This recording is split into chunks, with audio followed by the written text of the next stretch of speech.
내 부모를 공경하라. 그리하면 내 하나님 여호와가 네게 준 땅에서 내 생명이 길리라.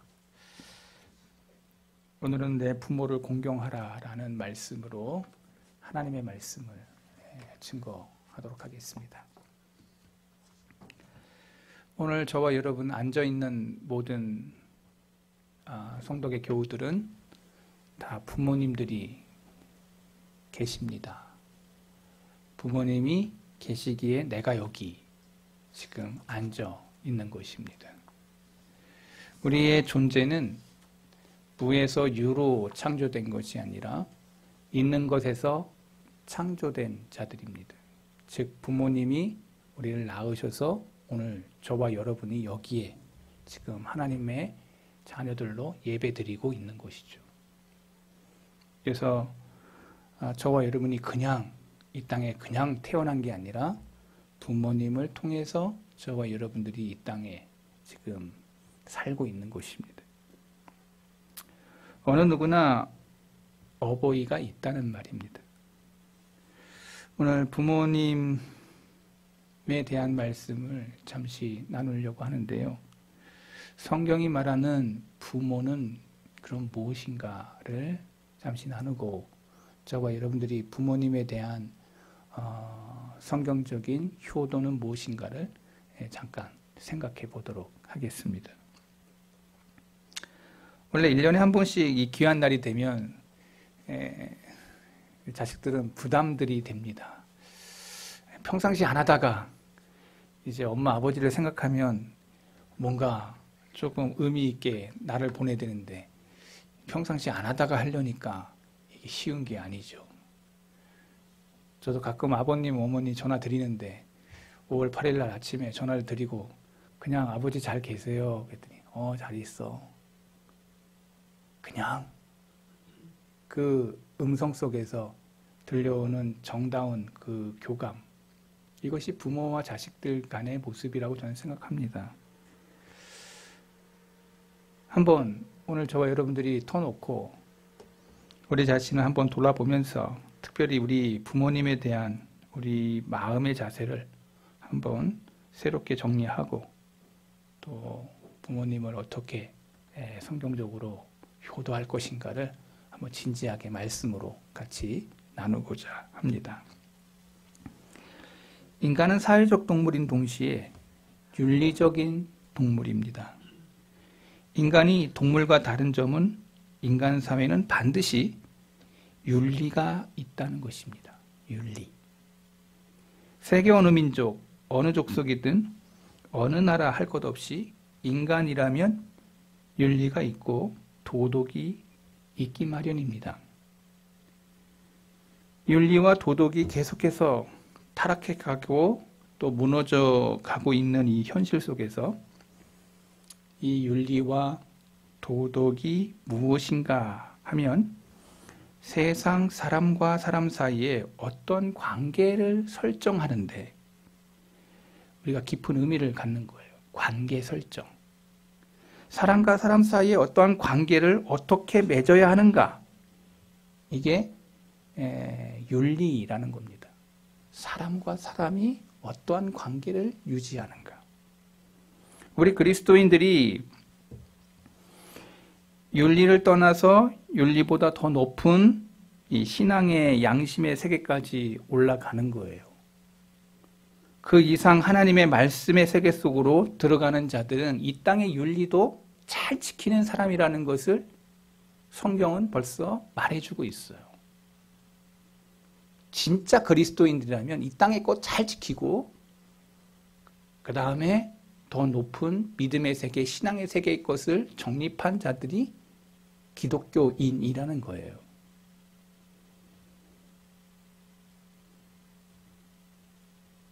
그래서 신자는 누구나 갖춰야 될 가장 기본적인 것. 그러나 그것이 우리에게 깊은 것을 세우는 그런 작업들이 필요한데 하루아침에 되는 게 아니에요. 그래서 어릴 때부터 바른 생활, 교육, 그 다음에 국민 윤리, 그러니까 초등학교 때부터 중학교, 고등학교 때 할 때부터 다 바른생활 어린이 뭐 이러면서 과목을 배우고 도덕과 윤리를 배워요. 그런데 이 윤리라는 게 매우 중요한데 이 인간과 인간의 이 관계를 바로 정립하고 인간의 사회 질서가 바로 서게 되고 질서 있는 사회로 행복하게 살 수 있는 방편이 되기 때문에 만약에 우리 윤리 생활이 무너진다면 인간의 질서도 무너지고 파괴되고 인간의 사회가 아수라장이 되는 겁니다. 오늘날 이렇게 사회가 혼란하고 많은 문제를 안고 진통하는 이유는 바로 윤리의 문제가 있습니다. 윤리가 무너졌기 때문에 그렇다는 거예요. 도덕이 무너졌기 때문에 그렇다는 거예요. 며칠 전에 TV를 보면서 저는 극악을 금치 못했습니다. 어머니가 아파요. 그랬더니 무덤 그 지하에다가 그냥 어머니를 가둬버리고 흙을 덮어버렸어요. 며느리가 너무 마음에 이거는 아니다 싶어가지고 경찰에 신고해가지고 경찰이 가서 땅을 팠더니 엄마가 아직도 살아 계시더라는 거지. 그리고 그 어머니가 나와서 하는 말, 내 자식이 이거 감옥에 갈까봐 걱정이 됩니다 하면서 눈물을 흘리더라는 거죠. 그 자식은, 그 아들은 엄마가 이제 병이 들어서 너무 아프고 그러니까 또 생활고도 있고 해서 너무 힘들어서 그랬다는 거죠. 아무리 힘들어도 어머니 아픈 노모를 그냥 땅에다가 그렇게 묻는다는 게 그게 사람이 할 일인가를 생각해 봅니다. 이러한 뉴스를 들으면 우리는 생각이 많아집니다. 인간이 인간으로서 해야 될 일이 아니라는 거죠. 다 알고 있어요.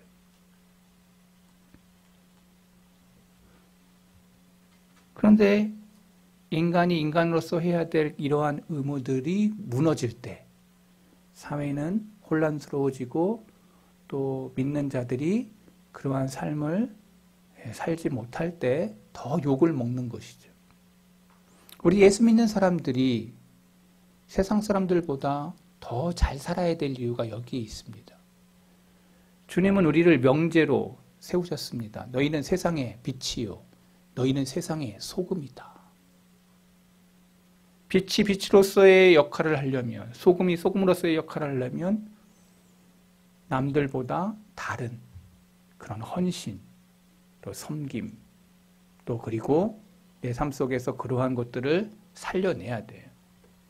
촛불의 위대함은 자기를 태움으로써 빛을 발하는 것입니다. 소금은 자기가 없어짐으로써 맛을 내는 것입니다. 즉 예수 믿는 사람들의 정체성을 이렇게 예수님께서 빛이요 소금이라고 말씀하고 있는 이 당위성을 우리가 생각하면서 이 세상 속에서 무너지지 말아야 될 것들을 바로 세우고 우리가 본을 보이고 또 그렇게 행동함으로써 예수 믿는 자의 맛을 드러내고 빛을 드러내는 삶의 정의를 우리 기독교인들이 가지고 있다는 거예요. 부모 자식 간의 관계도 모든 인간 사회의 기본이 됩니다. 부모님을 통해서 사회를 알게 되는 첫 번째 학교가 가정학교입니다. 엄마가 아이를 낳고 젖을 먹이면서 이제 처음 사회의 교육을 받는 거예요. 그러니까 가장 중요한 것은 부모 교육인 거예요. 가정 교육. 여기서부터 저와 여러분들이 시작된 거예요. 여기서 젖 안 먹고 엄마 아버지 젖 안 먹고 사랑 안 받고 태어난 사람은 아무도 없어요. 다 그렇게 부모님을 통해서 엄마가 젖을 먹이면서 우유를 먹이면서 우리가 자랐고 아버지의 사랑 속에서 우리가 이렇게 자란 사람들인 거예요. 그래서 부모 자녀의 관계가 되게 중요해요. 성경은 그것을 부모님을 공경하라는 것으로 시작하고 있어요. 부모의 자녀의 관계가 무너지지 않도록, 그럴 때 더 좋은 관계를 형성하게 돼요. 부모 자식 간의 관계가 좋으면 이웃과의 관계도 좋고, 이웃 관계 좋고, 선후배 관계도 좋아지고, 또 모든 관계가 무너지지 아니하는, 다 사슬로 연결되어져 있는 관계. 그렇기 때문에 우리는 첫 번째 집 안에서 부모님 간의, 자식 간의 관계가 매우 중요하다는 것을 성경이 설명을 해주고 있습니다. 그런데 성경은 그것만 이야기하는 게 아니라 말세에 대해서 이야기할 때 말세의 특징 중에 하나가, 말세에는 고통의 때가 임하고, 그리고 이 고통하는 때에 첫 번째 나타나는 게 뭐냐? 감사치 않는다라고 얘기하고 있습니다. 부모님에 대한 감사가 사라진 가정들이 많아지고 있는 거예요. 마지막 말세가 되면 부모님 사랑, 그 다음에 모든 감사의 감사를 사라져버린 세대를 향해서 말세라고 말하고 있습니다. 다 당연한 거예요. 감사치가 않아. 지금 누리고 있는 그 모든 것들이 다 감사인데 감사치 않는 사회가 된다는 거예요. 오늘날 모든 윤리의 문제는 어디서부터 비롯되는가 하면 감사를 잃어버린 데부터 시작된다는 겁니다. 십계명이 실종이 됐어요. 특별히 십계명 중에서 5계명. 우리가 1계명부터 10계명 중에서 4계명까지는 하나님에 대해서 너희들이 어떻게 해야 되는지, 그리고 인간에 대해서 이야기할 때 5계명부터 10계명까지 얘기하는데 제5계명부터 안 된다는 거예요. 인간의 죄성이, 나를 낳아주고 키워준 부모에 대한 감사가 사라진 시대에 저와 여러분이 지금 서 있는 거예요. 이 5계명이 실종된 시대를 저와 여러분이 지금 살아가고 있어요. 부모 공경이라는 것은 하나의 이 허울에 불과하고, 실제의 생활에는 부모 공경하는 것을 찾아보기가 어려워요. 이게 오늘의 현실이고 서글픈 오늘의 삶의 모습들일 수 있어요. 믿지 않는 가정이든 믿는 가정 안에도 부모 섬김에 대한 것이 실종된 가정들이 많아지고 있다는 겁니다. 그렇기 때문에 이 시간에 이 문제를 한번 짚고 넘어갈 필요가 있어요. 그리고 한번 반성해 볼 필요가 있는 거죠. 우리는 말씀 앞에 늘 자기를 비춰보고 반성하는 것, 이것이 회복의 시간이고 회개의 시간이고, 그걸 통해서 더 나은 하나님의 사람이 되도록 하는 말씀의 시간이기도 해요. 우리는 동물이 아닙니다.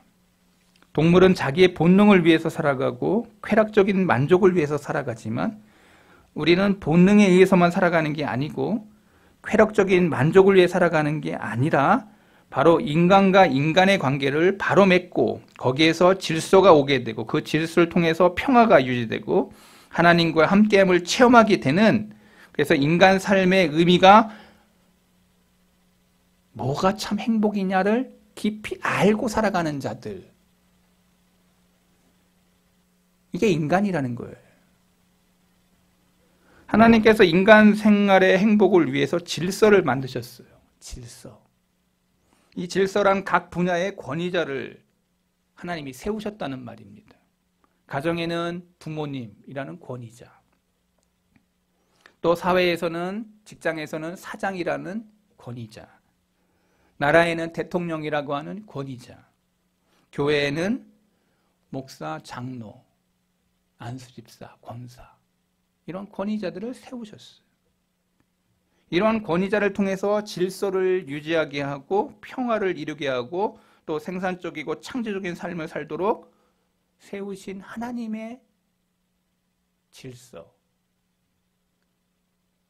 그래서 성경의 창세기를 읽어보면 6일 창조를 가만히 보면 질서의 하나님이 뭐부터 창조하시는지를 잘 보면 하나님의 그 창조 질서의 원리가 왜 그렇게 세우셨는지를 깊이 인지하게 돼요. 막 만든 게 아니란 말이에요. 가정 안에도 질서가 있어요.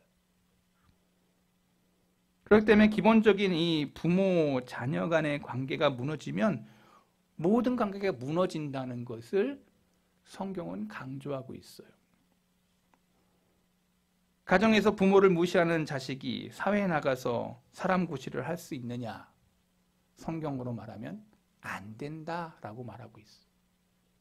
그게 창세기와 전 구약에 흐르고 있는 메시지예요.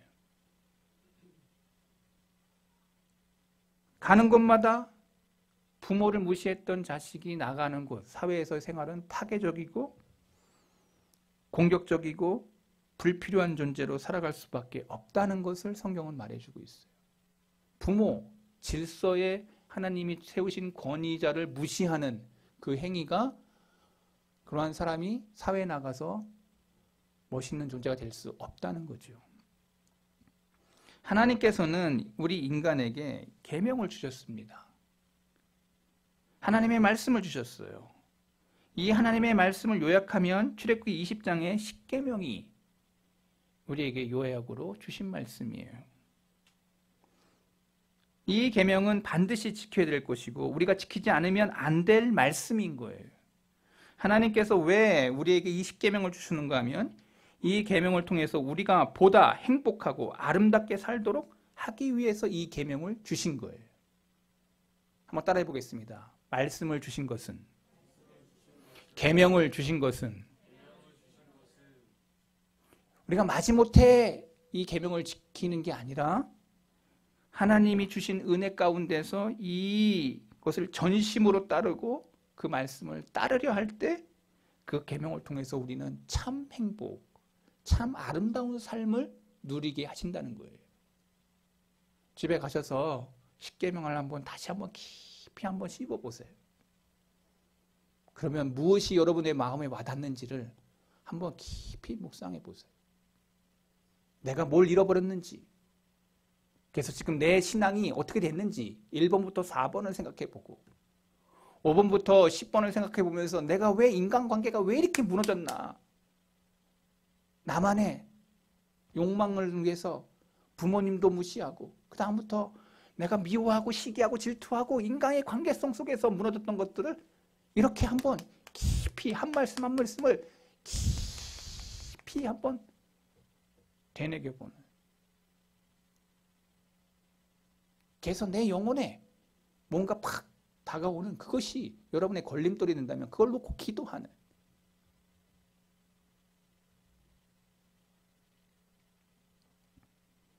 잃어버린 계명을 찾을 때 우리에게는 새롭게 됨이 펼쳐집니다.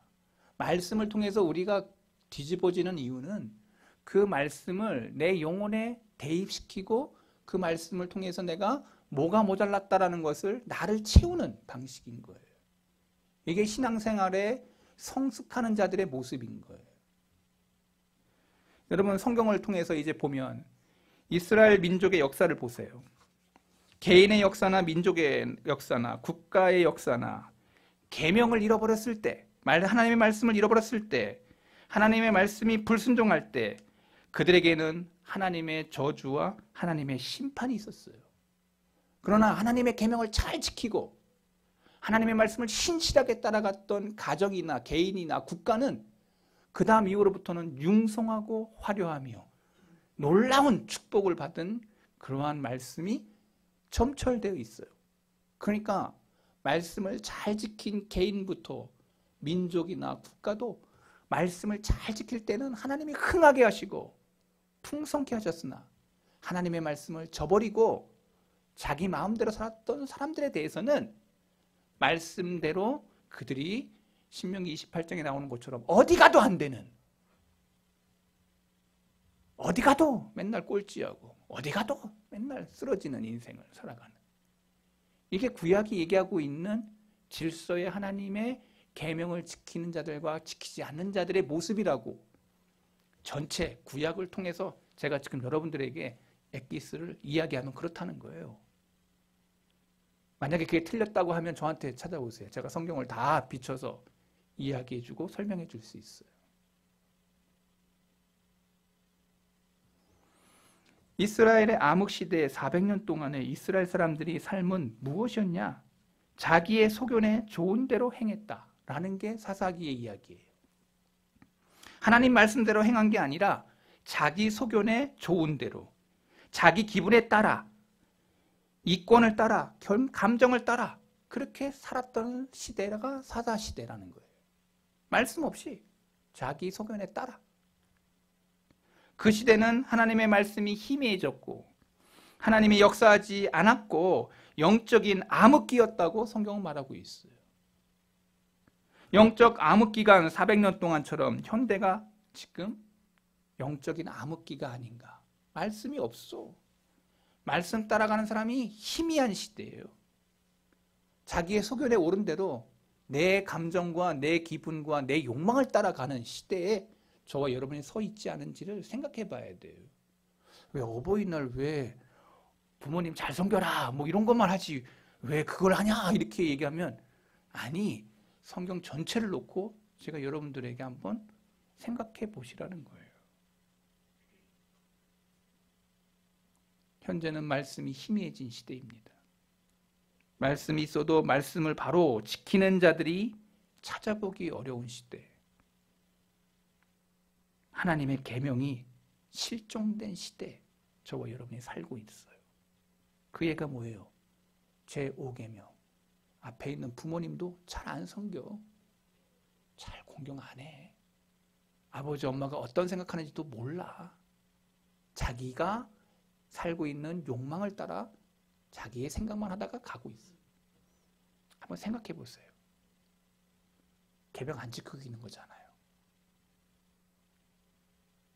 이 목사 빼놓고 하는 게 아니라 이 목사를 포함해서.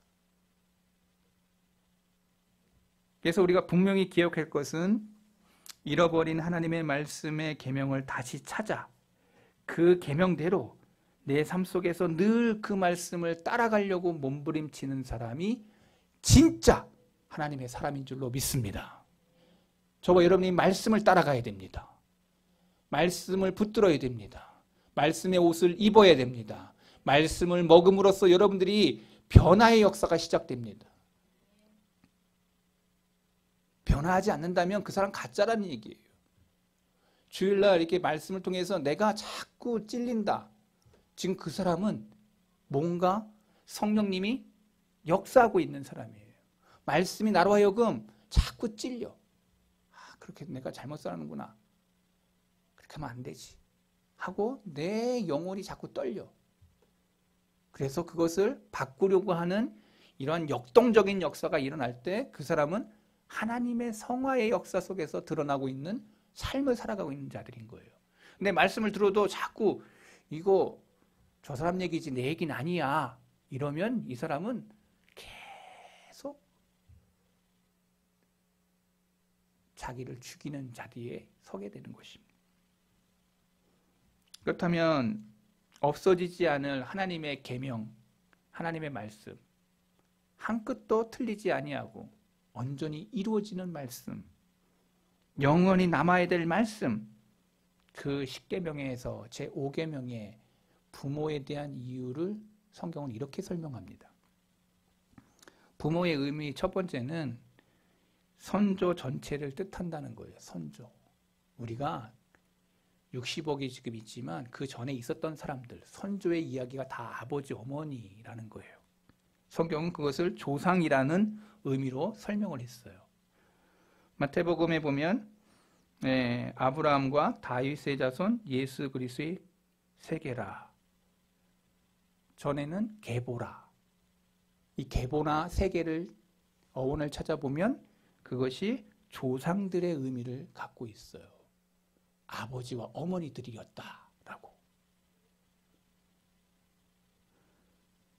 성경의 부모에 대한 말씀을 설명하면 앞선 자, 주권자, 위에 있는 자를 부모라고 표현했습니다.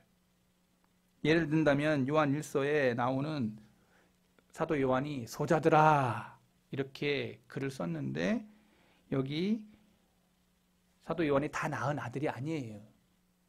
영적으로 낳은 자식들을 향해서 소자들아, 이렇게 표현한 거예요.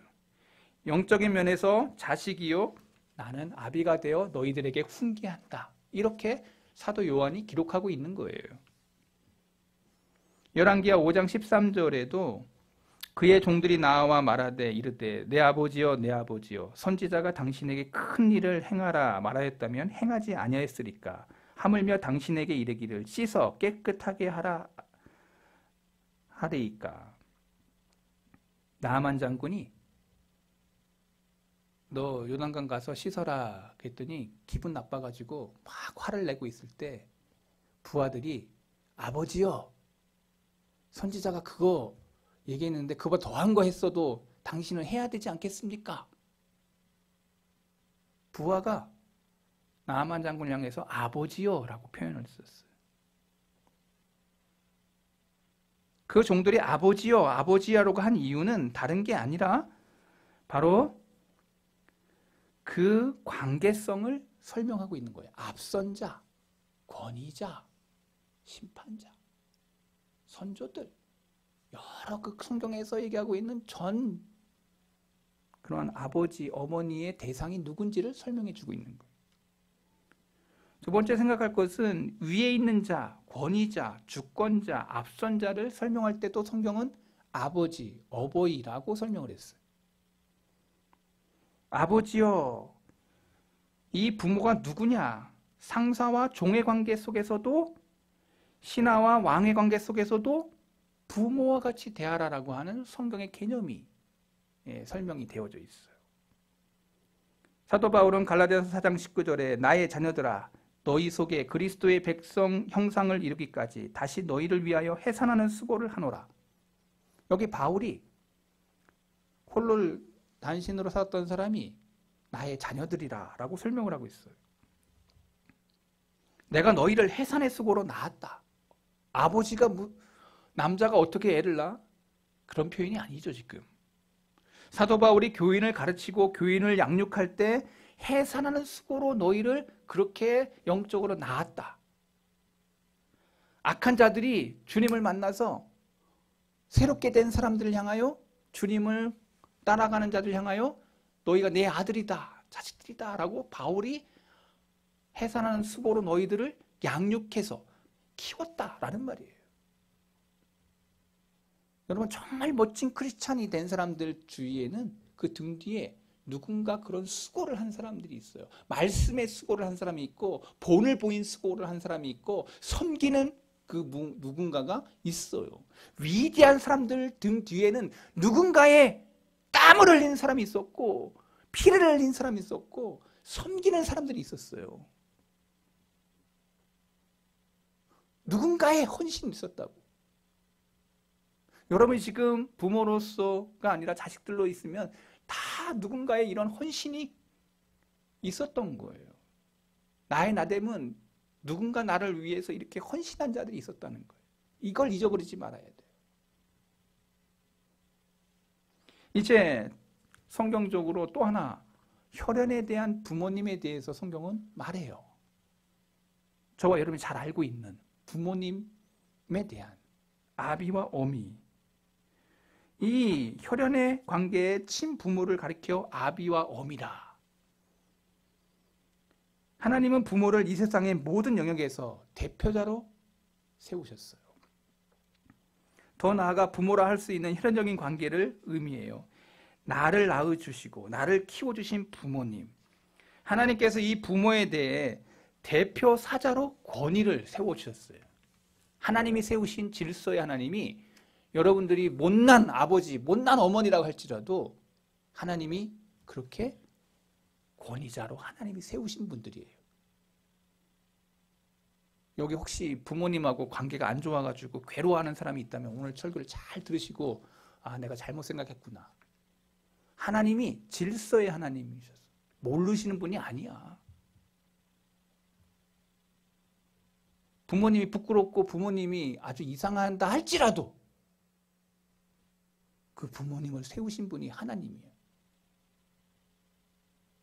이걸 극복할 수 있도록 아니면 그것을 바꾸도록 나를 이곳에 세우신 분이 하나님. 우리의 삶의 각 영역에서 부모님이 대표 사자라는 것을 잊어버리면 안 돼요. 사회 질서 보존과 일의 효율을 위해서 하나님은 대표 사자를 각 가정의 아버지와 어머니로 세우셨다는 것을 성경이 말해주고 있어요. 마틴 루터인 종교개혁자 마틴 루터가 이렇게 얘기했어요. 예수 그리스도의 십자가 사건 외에 가장 큰 은혜가 뭐냐? 가장 큰 감사할 일이 있다고 한다면 그것은 부모님의 은혜라 그랬어요. 십자가 사건, 예수님의 십자가 사건 외에 가장 큰 은혜, 우리가 서 있는 것 중에서 가장 큰 은혜를 누구한테 입었냐? 부모님을 통해서 우리가 은혜를 입었다는 거예요. 저는 정확하게 루터가 얘기했다고 말하고 싶어요. 십자가 사건 외에요. 예수님의 이 십자가 사건 외에 가장 큰 은혜의 사건은 부모님의 은혜가 나에게 임했다는 거예요. 부모님의 은혜보다 더 큰 은혜가 이 땅에 어디 있겠냐? 부모님이 주신 권위로 바로 우리는 하나님께서 부모님들에게 이 신적인 권위를 주신 것. 그래서 우리는 부모를 통해서 이 사회를 알게 됐다는 거예요. 이 권위는 누구도 도전할 수 없는 권위예요. 자식이 부모님에 대해서 대하는 도전할 수가 있다고 얘기하고 있지 않아요, 성경은. 하나님은 부모님에게 권위를 주신 거예요. 그래서 로마서 13장 1절 각 사람은 위에 있는 권세자들에게 복종하라. 권세는 하나님께로부터 나지 않음이 없나니 모든 권세는 다 하나님께서 정하신 것이라. 부모님에게 주신 권위, 권세는 하나님께서 주신 거예요. 그 권위를 뒤엎는다고 한다면 그 자식 아니라는 거죠, 성경은.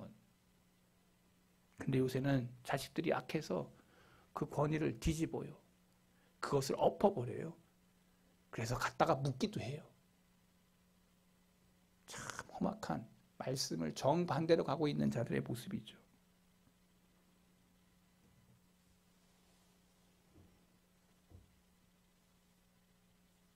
왜 우리가 부모님을 받들어 섬기게 되는가? 부모님에게 주신 권위는 바로 하나님께서 주신 권위이기 때문에 그런 거예요. 그래서 내 부모로서 권위를 부여받았기 때문에 그는 자녀들을 향해서 참다운 하나님의 권위에 그것을 자녀들에게 양육하며 본으로 보여야 될 대상이 부모라는 거예요.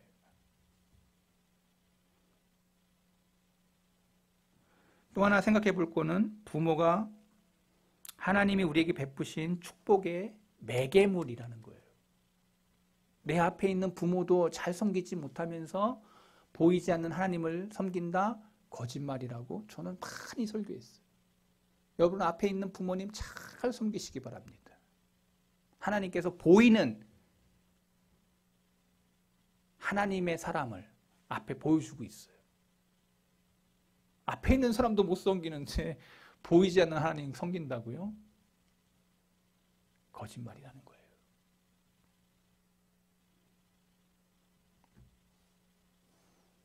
부모는 자녀들에게 성경을 통해서 읽어보면 야곱이 12아들을 향해서 맨 마지막에 죽어가기 전에도 계속해서 축복하는 내용이 나와요.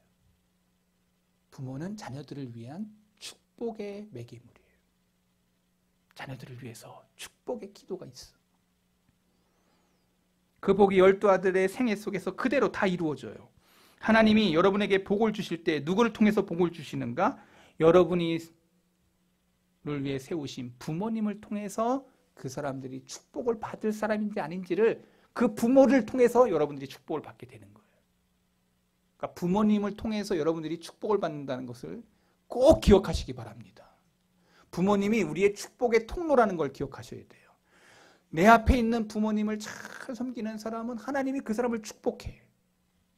한번 따라해 보겠습니다. 부모님을 잘 섬기면 성경은 축복해 주신다 말씀하고 있습니다. 여러분 꼭 기억하세요. 부모님을 통해서 내가 축복을 받는 거예요. 고린도전서 4장 14절 내가 너희를 부끄럽게 하려고 이것을 쓴 것이 아니라 오직 너희를 내 사랑하는 자녀같이 권하는 것이라. 사도 바울이 내 친아들 같이 양육했다고 말하면서 교우들을 자기의 친아들로 생각하고 교우들이 사도 바울을 영적인 아버지로 생각하고 있어요. 그런데 여기서 아주 중요한 대목이 나와요. 자식을 향해서 부모가 이 자녀가 뭘 생각하고 있는지 알까요? 모를까요? 부모는 자녀들의 속마음과 삶을 살아가는 것들에 대해서 많이 알고 있어요. 그래서 부모들은 늘 걱정해요. 늘 걱정해요. 저 자식이 물가에 내놓은 아들같이 생각을 해요. 그래서 결혼식 할 때 보면은 부모들이 다 울어요. 진짜 울어야 될 애들은 안 울고 부모들이 막 울어. 이 험악한 세상에서 쟤네들이 어떻게 살까? 부모들은 늘 자식들보다 더 많은 걱정을 해요. 부모들의 그 마음속에는 자녀들을 향한 그 무언가가 부모로서의 자리 속에 있기 때문에 그래요. 이제 이거 어떻게 알게 되냐? 여러분의 자녀들이 시집 갈 때, 장가 갈 때 여러분들을 안 할 것 같죠? 다 똑같이 그런 마음으로 자녀들을 시집 장가 보내요. 그 자리에 서봐야 그것을 깨닫게 돼요.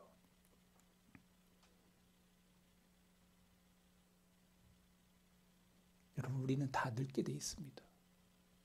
이제 말씀을 정리하면서 제가 여러분들에게 하나 꼭 같이 성경적으로 이야기하고 싶은 게 있어요. 여러분 늙으면 우리도 뭐가 되죠? 할머니, 할아버지가 되는 거예요. 여기서 안 늙을 사람이 없어요. 다 늙어요. 우리 강희분 권사님, 여기 우리 박문선 장로님, 여기 지성애 권사님, 여기 황복림 권사님 다 여기 있지만 이분이 이전에 젊었어요. 한때가 있었어. 가장 이쁠 때가 있었고 가장 멋질 때가 있었죠? 웃잖아. 다 있었어. 다 멋질 때가 있었어. 근데 세월이 야속하게도 흘러가면 다 이제 좀 있다가 다 갖다 묻어야 돼. 여러분의 인생사 속에서 그러나 중요한 것은 그걸로 끝나냐? 그게 아니에요. 이제 주님 앞에 설 거예요. 여러분이 부모를 어떻게 섬겼는지, 그리고 여러분이 사회생활을 어떻게 했는지 이제 하나님 앞에서 여러분의 입으로 이야기할 거예요. 우리는 부모님을 생각하면서 나보다 앞선 자들이 다 부모구나. 하나님이 그만 질서의 하나님이시구나. 그러면서 내 앞에 있는 혈연의 이 어머님을 향해서, 아버지를 향해서 우리가 정말 잘 섬겨야 되겠구나. 우리 주위의 부모님에 대해서 깊이 생각해 볼 필요가 있어요. 현대 사회를 살아가고 있는 이 사람들이 너무나도 부모님들에 대해서 생각을 안 하고 살아가는 시대에 저와 여러분이 살고 있는 겁니다. 불효 이유를 제가 몇 가지 설명해 볼게요. 세계적인 흐름이 타락의 사회로 나아가고 있습니다. 동성애도 이젠 죄가 아니래. 이제 제가 설교자로서 조금 있으면 이제 10월인가 뭐 발의한다고 그러는데, 성경에 기록되어져 있는 가장 극악스러운 저주가 동성애인데 동성애가 이제 죄가 아니래. 강단에서 제가 이렇게 설교를 하면은 이제 저는 감옥 갈 수도 있는 그런 법이 제정되고 있어요. 조금 있으면 저도 감옥 갈지 모르겠어요. 제가 그래서 참 이거 얼마나 타락한 세대가 되었고 타락한 문화가 되었는지. 성경을 읽어보면 소돔과 고모라가 유황재앙을 받았던 이유가 그들이 천사들에 대해서 행했던 행동이 뭐였는지를 이야기해요. 점점 세상적인 흐름이 타락의 문화로 가고 있어요. 또 하나, 극단적인 인본주의.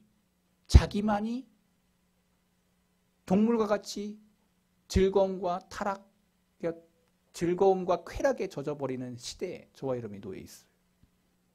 이기주의, 편파주의, 그리고 아주 복잡하고 바쁜 삶의 업무들이 여러분들로 하여금 부모님들을 잊어버리게 해요. 도덕과 윤리, 인간성 파괴, 점점 핵가족화되고 있는 모습들, 이게 부모님을 잃어버리게 하는 요인들로 바뀌고 있어요. 핵가족 시대가 좋은 게 아니라는 거예요. 부모님을 떠남으로써 나타나는 그 나쁜 증상들이 이 사회 속에서 썰물과 같이 우리에게 지금 다가오고 있어요. 점점 나빠지고 있는 사회가 되고 있는 거예요. 이 사회는 아마 점점 더 문화가 나빠질 것입니다. 제가 예견하는 게 아니에요. 성경을 읽어보면서 다음 세대에 벌어질 놀라운 것들을 성경은 우리에게 힌트로 보여주고 있어요. 읽으면서 저는 느끼는 게 뭐냐. 아, 이렇게 되겠구나. 그렇게 나아갈 때 주님 오실 날이 점점 가까이 있다는 것을 제가 느끼고 있는 것입니다. 한 가지 이야기만 하고 오늘 말씀을 마치겠습니다. 성경을 보면 나오미라고 하는 여인이 나옵니다. 룻기의 주인공이죠. 이방 땅에서 얻은 여인이었습니다. 남편도 죽었습니다. 룻은 두 아들을 잃어버립니다. 처량한 몸으로 고향으로 다시 돌아오게 되었습니다. 이방의 자부인 룻이 어머니를 따라서 가겠다는 겁니다. 나오미가 굳고 말리죠. 야, 따라오지 마. 내가 가서 다시 낳을 아들이 없어.